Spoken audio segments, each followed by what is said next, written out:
Hi guys. So last newsletter's video was all about one of the kingdoms in my book Peace and Turmoil, and this week we're diving into one of the main characters that comes from that kingdom, Dietrich Haroldson. Dietrich's home, Sadai, was only recently liberated from slavery, and it was done so by his father.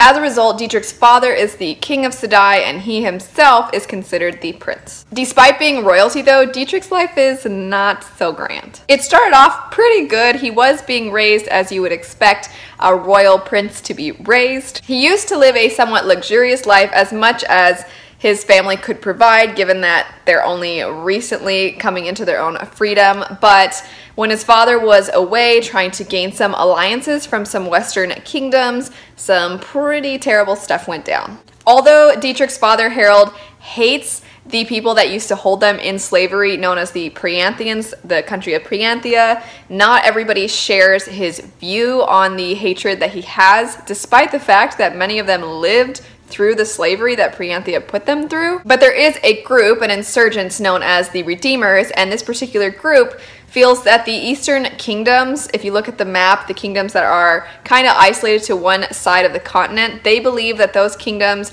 need to set aside their pasts and they need to band together and work on their own to become allies. There's a lot of political history, and there are some people that believe that the reason that the Eastern countries were so at odds with one another was because of the interference of the Western kingdoms. By Dietrich's father Harold trying to find allegiance with the West rather than a country in the East, these particular people from the Redeemers feel that he is tainting their country. He's only going to contribute to their country's downfall and to evil coming into their country again. And so they feel that Harold and his family should be taken out and overthrown, and somebody else should be put in his place. The first time they tried to execute this plan was when Harold was off in the West trying to make these allegiances, and Dietrich, only being 14 years old, was home with his mother and his brother, and they sent their assassins. Dietrich managed to rescue his brother and save him, and some of their watchmen managed to protect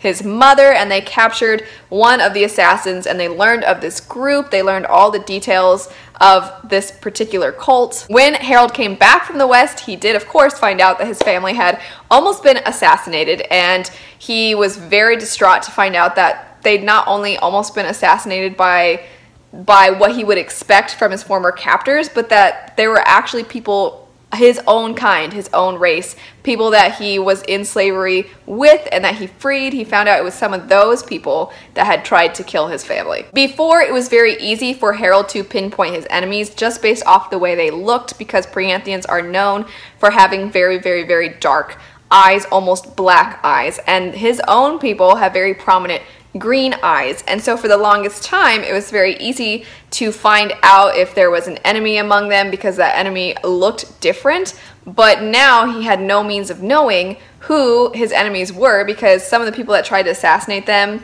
were a part of his own guard, his watchmen. They had green eyes, and he has no idea how to fight this group. Not only that, but he doesn't know who to trust. The only people he feels he can trust at this point are his own family members. Dietrich at this time, like I said, is only 14 years old, and so in their kingdom, many people start to wear covers over their faces because they live in the desert, it's very hot, and they wear those things to protect their skin. It's very customary. And so Harold decides that because his son is so young right now, and because he was so heroic in saving their family when he was gone, he feels that if he trains Dietrich from the time he's only 14 until he grows into a man, and he has him wear this cover over his face pretty much all the time so nobody really knows what he looks like, that people will forget what Dietrich looks like. They won't know what he looks like as he gets older, and eventually when he comes of age, he can leave them and go live among their people as their people and hunt the Redeemers from the outside. When you first meet Dietrich, he's now in his late 20s, and he's been carrying out his father's plan since the time he was in his late teens. He has definitely been successful in protecting his family. He has managed to keep a lot of the assassins at bay. He has sought them out in disguise. He has an alias. Nobody knows what he looks like at this point. The kingdom is aware that their eldest prince is living among them, but nobody has any idea who he is. He's often referred to as the cloaked prince, the peasant prince, the assassin prince, and he has basically become the assassin of the assassins. As you can imagine, Dietrich is incredibly loyal to his family. He recognizes that his father went through so much to free their kingdom, and Dietrich was born after the time of slavery, but he understands his father went through all these hardships, and he does not want his kingdom to ever fall into that again. Beyond just being loyal, Dietrich is also a character that I felt, you know, you typically find assassins to be very brooding. They have a pretty dark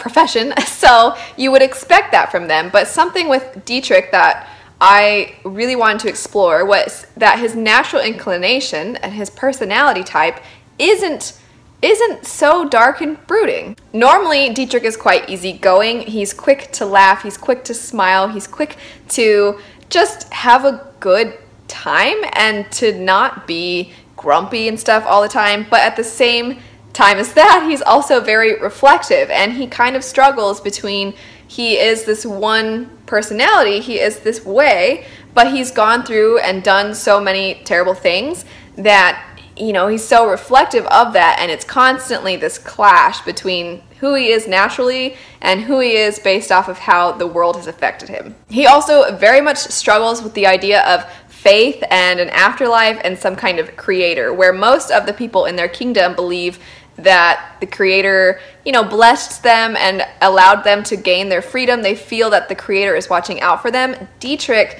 kind of questions that often. One, because he has been forced to kill to protect his family and to protect his kingdom, and he kind of questions, I'm trying the best I can, I feel that I'm doing a good thing, but at the same time, to do a good thing, I'm having to do a terrible, violent thing. He's also seen some pretty terrible people and encountered some pretty terrible people, and he wonders, am I really any better than them? I mean, these people are evil in his mind, but a lot of people would think he's evil too, and he struggles to believe that innocent, kind people might end up in an afterlife that these awful people that he's had to kill would be in also. Personality-wise, Dietrich is definitely a character that I feel like there's always something more to find out about. There's always something that he's having to think through. He has his fears. He fears for his kingdom. He fears for his family. He feels that he might fail everyone someday, but he's just trying to do the best he can all the time. As for what Dietrich looks like, he does definitely share the main features of his kingdom's people. So he has very green eyes,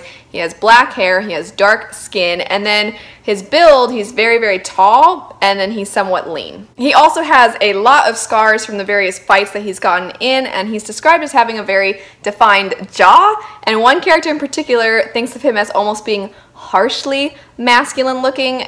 Basically, he looks very much like a man. He doesn't exactly look like a pretty boy. Dietrich has absolutely been one of my favorite characters to write. He has such an interesting story, and his whole life has totally altered the way he is. It's altered how he acts. He is one way naturally, but then, like, you know, he's just affected by so many things that he's gone through. So I just find him to be such an interesting character to write, and I cannot wait for you all to meet him. For the next newsletters video, we will be getting into Dietrich's brother, Abaddon, and he is a very different character from Dietrich, and I also can't wait for you guys to meet him. Anyway, thank you as always so much for all of your support, for being a part of the newsletter crew, and I will see you guys in 2 weeks. Bye.